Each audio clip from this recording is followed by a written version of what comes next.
đầm chung tôi tê à hian hey hi a bôi mộ bê i xua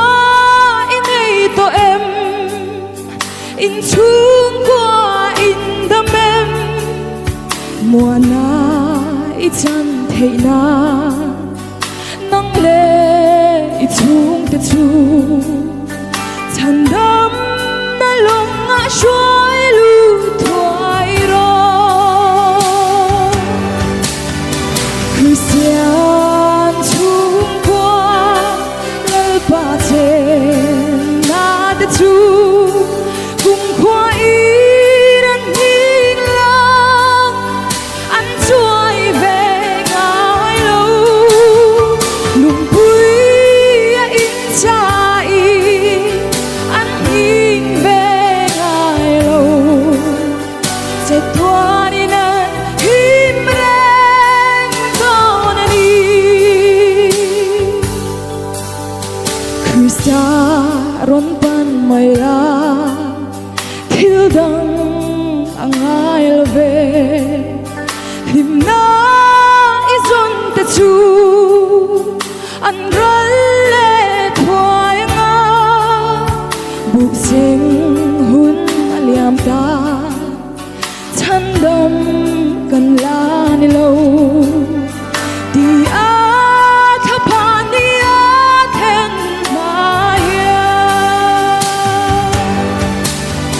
Kristian Chhungkua lal ba che na te chu cùng khoa y đang nhìn lòng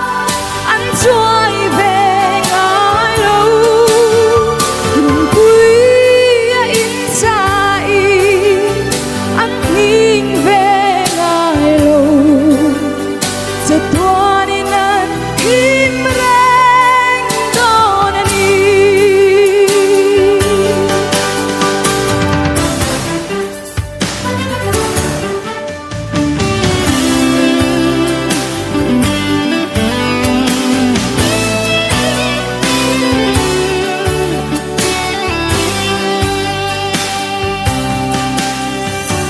Ba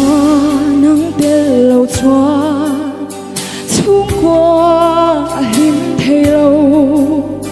him na ki mani lâu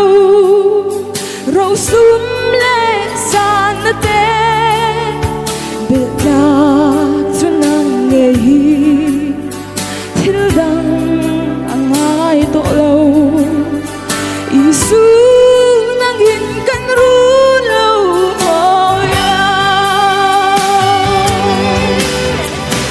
Kristian Chhungkua lal ba chen na te chu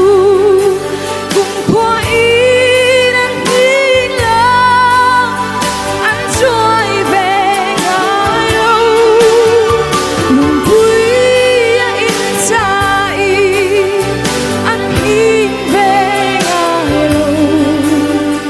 sẽ thoa đi nơi him reng con đi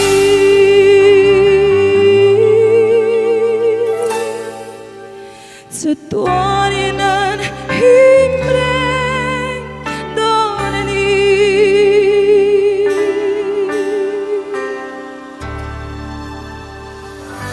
lal pan phak lam song ro se